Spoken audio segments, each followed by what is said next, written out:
Et à quelques jours de la rentrée, donc il n'est pas trop tard pour faire quelques révisions, revoir ses tables de multiplication ou ses règles de grammaire. Pour ceux qui ont des difficultés, il y a des solutions.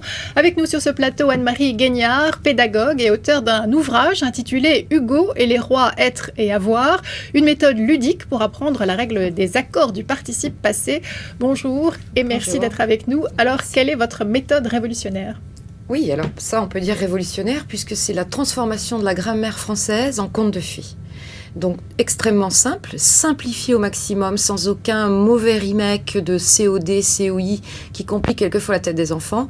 Deux rois, un être sympathique, un avoir un petit peu tordu qui a tendance à nous attirer dans des pièges, une fée qui donne un coup de main et surtout un héros qui représente tous les enfants qui se trouvent actuellement en difficulté avec l'orthographe et c'est un sujet d'actualité.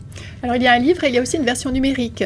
Oui, alors la version numérique, ça permet en plus non seulement de faire appel à l'imaginaire, mais là ça sonne, ça bouge, c'est animé, c'est sonore.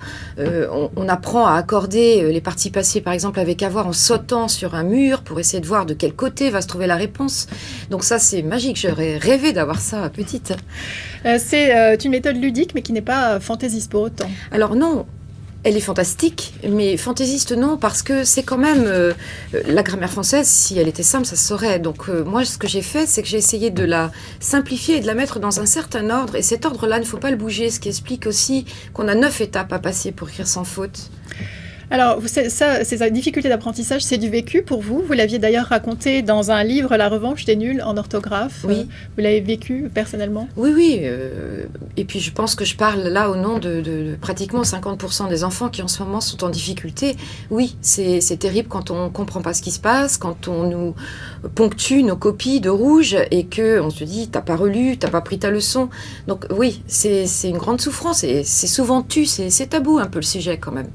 Merci en tout cas d'être venu nous en parler. Je rappelle le titre de votre livre, Hugo et les rois être et avoir aux éditions Le Robert.